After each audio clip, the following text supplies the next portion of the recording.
Olá, cursista! Sejam muito bem-vindos. É um prazer estar aqui com vocês. Meu nome é Vânia Renata, trabalharemos a disciplina Fundamentos e História da Educação do Campo. Peço que em nossas aulas vocês estejam munidos de papel e caneta para que quando surgir alguma dúvida, vocês anotarem e depois apostarem no fórum Tire Dúvidas. Já aproveitando a oportunidade, para dizer que vai haver um fórum para a respectivação em cada uma de nossas aulas. Então, postem as dúvidas no fórum pertinente à aula. E para que tenhamos um bom resultado, será necessária a dedicação de vocês nos estudos e atividades da sala virtual. Mas também é importante que vocês leiam todos os materiais. Vamos começar? Fazendo um breve resgate, a nossa aula anterior, fizemos na nossa primeira aula um estudo sobre a educação. Posteriormente, falamos um pouco sobre a educação formal, a educação não formal, educação do campo e como que essa educação ela foi chegando até os dias atuais. E agora nós iremos fazer um percurso no que é a educação do campo, quais os caminhos que ela permeia e compreender caminhos de desafios, mas de sucesso, mesmo que algumas instituições não compreendam a diferenciação e a análise dessa educação que vem com as seguintes perguntas: é para quem? E é para quê? Vamos fazer a nossa análise?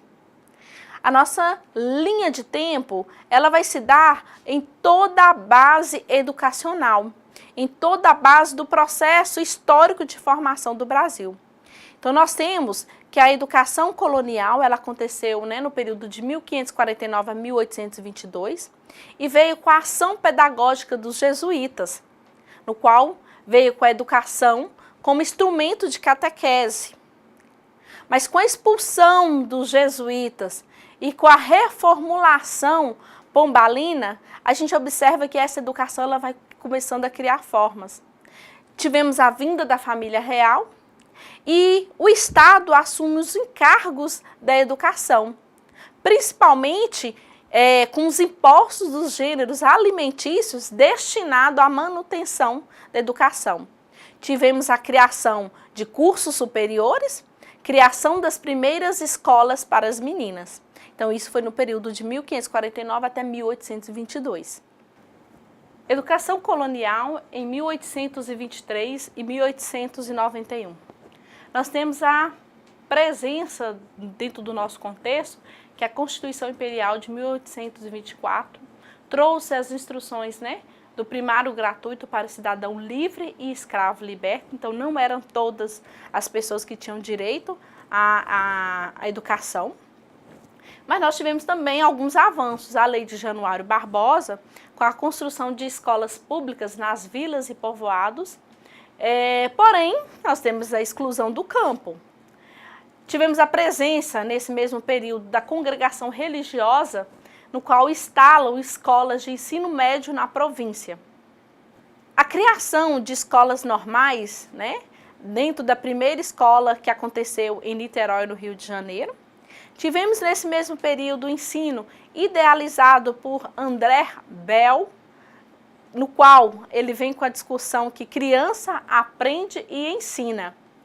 Nós temos aí a reforma de Leôncio, 1879, no qual ele veio com a discussão e a necessidade de se pensar na alfabetização de adultos dos sexos masculino, livres e libertos. Então, ora nós temos avanço, ora nós tínhamos um retrocesso do que era o direito a essa educação. Essa é a nossa realidade do processo educacional.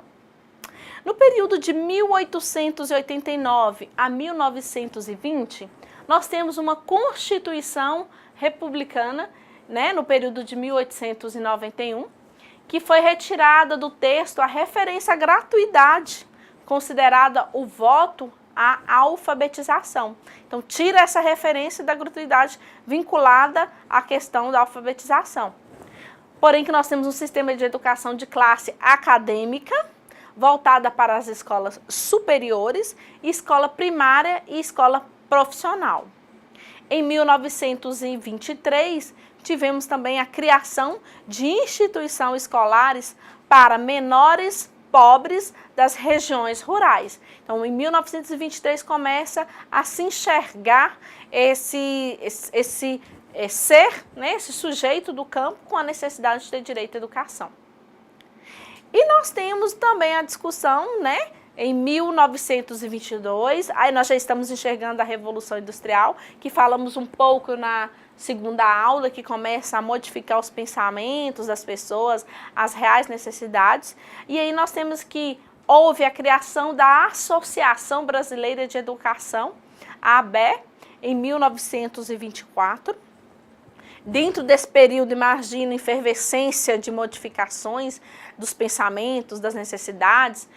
Temos os movimentos de reforma da educação, a luta contra o analfabetismo. Temos também construção das primeiras escolas primárias, a casa de professoras, destinada a esse processo educacional e de qualificação. E uma educação popular com escolarização de adultos. Então, o processo da década de 1920, ela foi voltada para essa escolarização também de adultos. E temos a continuação do pensamento de Lancaster. Qual que era essa proposta de Lancaster? Quem tem um conhecimento passa o conhecimento para o outro. Então, antes desse período de 1920, nós já tínhamos, era na área urbana. Sou uma aluna que terminei de fazer atividade mais rápido, eu ajudava o meu colega que necessitava de ajuda. E isso foi levado também para a educação nos espaços rurais. Em 1920, também dentro dessa perspectiva do período de industrialização, nós temos as escolas internacionalistas, né? Aí nós temos a presença dos ideais anarquistas, os sindicalistas e comunidades de imigrantes, sempre com a preocupação do Estado em fechamento dessas escolas em nome do nacionalismo. Ora, por quê? Porque essa ideia de desenvolvimento, de avanço, de debate, de discussão, incomodava e ainda incomoda o Estado. O método de Lancaster também continua presente nesse período, com a indicação do professorado, né? O método de ensino que foi originário da Inglaterra, que é um ensino mútuo para suprir a escassez de educadores. Como não tínhamos educadores suficientes, porque até a formação era limitada dentro do nosso território, vamos seguir esse método no qual eu posso auxiliar quem necessita. Aproximando da nossa realidade brasileira, temos uma república populista, que é no período de 1930 a 1945. Ora, que período conturbado do nosso mundo, do nosso país. Nós temos aí a Constituição da República Populista, que foi no período de 1934, que chama o Estado para sua responsabilidade. Educação, dever do Estado, preocupar com a educação. Nós temos aqui, nesse período, que a reforma de Francisco Campos, que traz que a educação do nível secundário tem que ser um regime de série e avaliação por meios de exame. Aí começamos a enxergar os processos avaliativos nesse período de 1934 como uma forma de instrumento de avaliação que nós compreendemos mais no momento atual. Temos a criação dos Ministérios da Educação e Saúde na década de 30, com o manifesto dos pioneiros da educação nova, no qual há essa necessidade de trocar informações, não só com as pessoas do universo educacional, mas também com a da saúde, também com as pessoas das áreas que atendem um público maior. Tá? Em 1937, retira a gratuidade da educação profissional, conteúdo cívico e moral. Aí nós temos que, independente que se retirou, mas tem a criação do INEP em 1937, que foi fundada o ensino primário E aí começa a ter, como é um período, né, populista aí, construção das escolas primárias e 20% do fundo para a educação primária. O início da alfabetização de jovens e adultos, o ruralismo pedagógico, no qual nós temos missões rurais, curso de magistério rural, primeira campanha de alfabetização, distribuição de cartilhas e folhetos de higiene, alimentação, agroecologia, recuperação e preservação das áreas ambientais.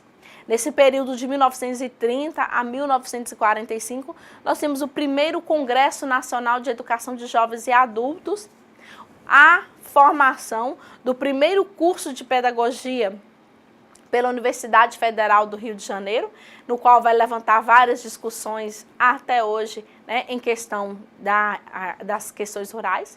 Nós temos o surgimento da extensão rural, profissionais que vai atuar nesse campo, e temos também a campanha de vacinação, cursos de higiene e enfermagem.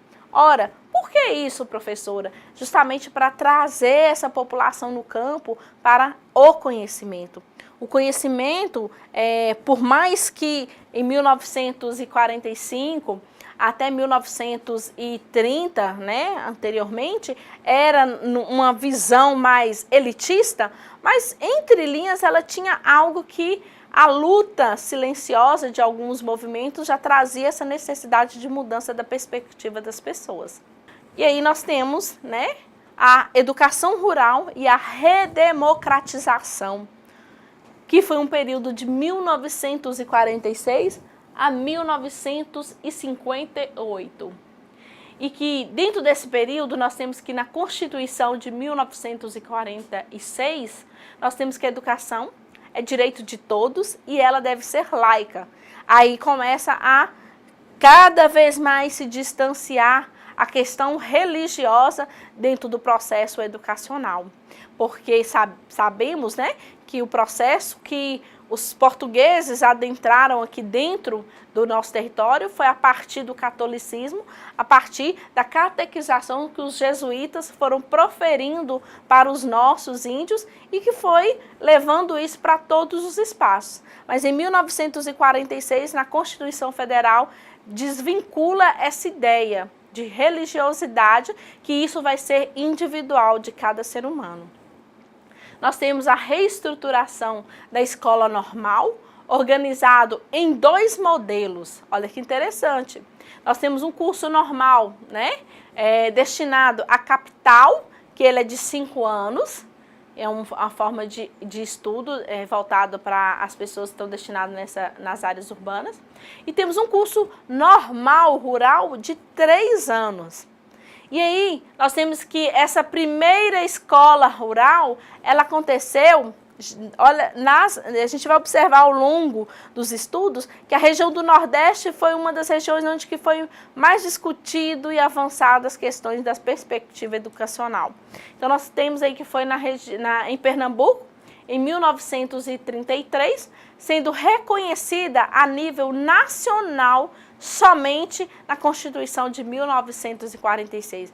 As coisas demoram a acontecer, né? Mas ainda bem que foi reconhecida. Nós temos também dentro do nosso discurso, dessa linha temporal da educação até a educação do campo, que em 1946 a 1958, o processo de industrialização de forma tecnológica mais atuante vem trazendo consigo o surgimento de 3 grandes movimentos camponeses. Mas o que a industrialização tem a ver com essa questão de movimentos? Todo o processo tecnológico, ele mexe com o processo de urbanização, ele mexe com a área de discurso das pessoas. Aí nós vamos ter aí a UTAB, que é a União dos Lavradores e Trabalhadores Agrícolas do Brasil. Foram os movimentos que aconteceu em 1945, aí já foi nos centros urbanos hoje, mas naquela época também já se destacava, Rio de Janeiro e São Paulo. Aí nós temos aí a Liga Camponesa, 1955, saímos da região sudeste e vamos agora para a região nordeste, que foi em Pernambuco e Paraíba. E aí, dentro desse contexto, nós temos que essa educação de redemocratização, elas têm uma intenção de, além desses movimentos, ter o movimento dos agricultores do sem terra, que é chamado de Master, que foi no período de 1950, que aconteceu no Rio de Janeiro, na região sudeste. Temos a presença da Lei Orgânica de Ensino Agrícola, com a visão sexista, ou seja, só para o sexo masculino, de um determinado espaço, e de um outro lado só para o sexo masculino. Já essa ideia de separação acontece nessa discussão da Lei Orgânica do Ensino Agrícola. Aí nós temos a primeira conferência internacional. Saímos do nosso território nacional em 1949, na Confiteia, e vamos para a Dinamarca discutir educação de adultos. Temos o segundo Congresso Nacional, voltemos para o Brasil, em 1958. Primeiro, fomos lá para a Dinamarca, né, numa conferência internacional, e depois voltamos para um congresso em discurso local. Trazer o que aprendemos lá fora para tentar adequar a nossa realidade. Tivemos em 1952 a Campanha Nacional de Educação Rural, com a sigla CENER, trazendo essa população para esse universo educacional. Nós temos que, nesse período, né, que se passou aí dessa redemocratização, nós vamos para a educação nos anos 60. Nossa, como é interessante falar isso. Momento no qual nós temos várias revoluções. A Revolução Cubana, e como essa revolução mexe com a característica nacional nossa, no qual traz reformas de base, tais como para a área de agrária, as áreas administrativas, as áreas bancárias, as áreas fiscais, entre outras. Por que mudanças? Ora positivas, horas negativas, abertura de empréstimo, abertura de subsídio agrícolas, né, questões administrativas voltadas para esse campo, justamente para evitar a revolução das massas, ou seja, que a população local crie forças para correr e lutar pelos seus direitos. Nós temos a criação da CONTAG, que é a Confederação Nacional dos Trabalhadores na Agricultura, em 1963. Anos depois, nós tivemos o segundo Confiteia, que é a saída dessa população daqui do nosso território, em 1960, que vão para Montreal, no Canadá, discutir educação. Nós temos que, nesse período dos anos 60, né, nós tivemos o MNCA, que é um movimento nacional contra o analfabetismo. Então, nos anos 60, é pensado nesse processo educacional. Aí nós temos o primeiro Encontro Nacional de Alfabetização e Cultura Popular, 1963, principalmente no Recife e Pernambuco. E nós temos aí nesse período o lançamento do Programa Nacional de Alfabetização com o método de Paulo Freire, né, em 1964, que é a formação humana do sujeito. Pensar no humano, no ser, não como uma mercadoria, mas como um ser necessário de uma modificação em seu cenário educacional e humanístico. A MEB foi um movimento de educação de base que aconteceu em 1961, e nós temos aí o sistema de educação pelo rádio. Olha a educação à distância nesse período aí. A educação à distância, ela acontece há muito tempo e às vezes nós estranhamos essa realidade, né? Mas a educação permeia por esse espaço. Nós temos o CPC, que é o Centro Popular de Cultura, que acontece em 1963 pela UNE, no qual discute, a partir desse centro, as culturas locais, a necessidade dessa valorização. Nós temos, né, a partir desse processo da década de 60, voltamos para um período também muito delicado da nossa história brasileira em perspectiva educacional. Política, uma situação, mas vamos falar da nossa prioridade, educação. Nós temos aí o período da ditadura militar, né, que aconteceu pela Constituição de 1964 e a emenda de 1969, ela vem com as escolas rurais vinculadas às empresas. Como assim, professora? As escolas que mantêm esses locais. As escolas que são mantidas por empresas, né? Aí nós temos o surgimento da pedagogia da alternância do Espírito Santo. Períodos o aluno fica na sua residência, períodos o aluno retorna para a sua casa.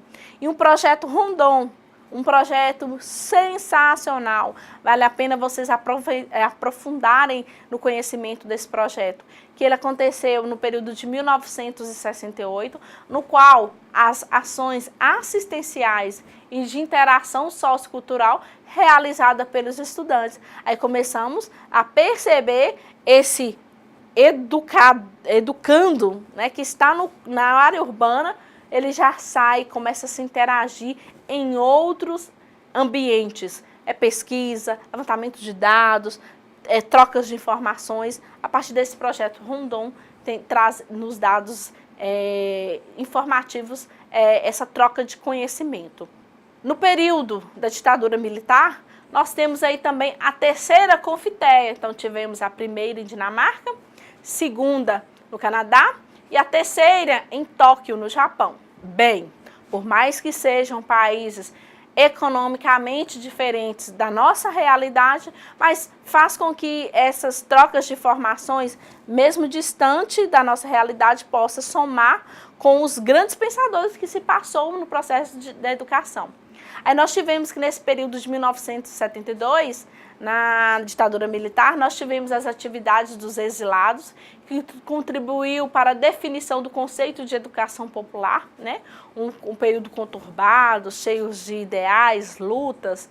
Nós tivemos aí que no final da década de 1970, começa a se rearticular iniciativas da sociedade civil, apoiados pela Igreja Católica e vinculada à teologia da libertação. Então, nesse período aí, a sociedade civil, né, que não estava, às vezes, tão preocupado com a questão da educação real, ela toma posse da sua necessidade de modificação. Nesse período, né, de pós-ditadura militar, nós vamos ter presente nas discussões as diretas já, a criação das centrais sindicais, a criação do MST. Aí nós tivemos lá que em 1988, tínhamos lá a obrigatoriedade e a gratuidade para a EJA, nos artigos 208 e 214. Tivemos também, dentro desse cenário da redemocratização dos direitos à educação, a aprovação da LDB, no artigo 28. Nós tivemos aí a Conferência Mundial da Educação em 1990, então vocês observam que são vários assuntos dentro do tempo e que faz somar os esforços em prol da educação do campo, que nós iremos discutir mais à frente, nas próximas aulas. Nós tivemos o PRODERU, que é o Programa de Desenvolvimento Rural, que aconteceu em 1980. Esse PRODERU foi um projeto, né, um programa que veio complementar o salário dos educadores para a permanência do professor do campo. Porque às vezes a gente também joga a responsabilidade só para o governo, mas às vezes tem muitas pessoas que terminam indo trabalhar no campo e se depara, ou às vezes não analisa a realidade no qual ele vai deparar e deixa, né, aquele cargo, os alunos no meio do caminho. E aí houve esse programa para tentar incentivar essa permanência no campo. Então a gente tem um compromisso moral e o compromisso jurídico nesse cenário educacional também. Nós não podemos ser simplistas em falar que o problema é só de um. Às vezes nós temos que entender que cenário que nós estamos indo para ver se teremos real compromisso com essas pessoas que iremos assistir e ser assistido. Nós temos aí nesse perfil de discussão a redemocratização do PNAC, que é o Programa Nacional de Alfabetização, em 1990. Temos um programa muito usual, muito falado, né? O PRONAF, que foi o Programa Nacional de Agricultura Familiar, no qual vai valorizando essas pessoas com a agricultura de subsistência, a agroecologia. O PRONERA, um repercussor aí também para as questões da educação do campo, que foi um Programa Nacional de Educação na Reforma Agrária. E ele foi conquistado, gente, infelizmente, como vários outros grandes conquistas, após o massacre de Eldorado do Carajás, no Pará, em 1996. Temos também o ENERA, que é o Encontro Nacional de Educadores da Reforma Agrária, no qual trabalhos são publicados, no qual são feitas mesas redondas e debates significativos para a educação do campo, que foi constituído em 1997. Temos o PET, um programa de erradicação do trabalho infantil, muito forte a presença desse programa no período de 98. Programas de alfabetização solidária, em 1997, e cursos de magistério e de pedagogia da terra implementados pelo Pronera, no qual foi levando todos os envolvidos nesse espaço a luta pela educação. Nós temos aqui que a educação do campo, ela nasceu tomando posição do confronto de projetos de educação, de lutas, de quedas, de sofrimento, de mortes, de nascimento, contra uma visão instrumentalizadora da educação, colocada a serviço das demandas de um determinado modelo de desenvolvimento do campo, que sempre dominou a chamada educação rural. E com isso, vale-se levar em consideração que a educação do campo ainda está em constante debate. Nós estamos nessa luta, nós estamos nesse questionamento. E quais os caminhos a seguir? Quais as variáveis que eu posso levar em consideração? Às vezes eu faço um questionamento com os meus alunos das séries iniciais e eu faço uma enquete com eles, Pergunta assim: vocês escutam seus pais falando que querem aposentar e voltar para a zona rural? Todo mundo levanta o dedo. Sim, sim, sim. E o que eles têm feito para contribuir que esse espaço os receba de braços abertos? Eles têm incentivado as pessoas a continuarem lá? Eles têm incentivado a terem vizinho no futuro? Eles têm incentivado manter uma nascente de água? Ou só sonho? Porque a gente observa hoje que os problemas no campo, eles são grandes. Os sonhos de quem está na área urbana enormes. E o desejo de ir para lá são significativos. Mas o que eu tenho feito para estimular com que eu vá e que eu seja aceito? Eu tenho preservado algumas áreas de vegetação para que eu tenha um clima adequado nesse local? Então fica essa incógnita para nós. Nós, como futuros profissionais, aliás, profissionais que somos, temos que gerar essa inquietação em todas as pessoas que estão ao nosso redor. E com isso, encerramos os assuntos da nossa terceira aula. Eu espero que vocês tenham gostado e que tenham absorvido ao menos um pouco do que vimos aqui hoje. Isso é só um pouco. Lembrem-se de acessar a sala virtual, participar dos fóruns e postar as suas dúvidas. E não se esqueça dos estudos dos materiais disponíveis. Por enquanto é só. Bons estudos e até a próxima aula.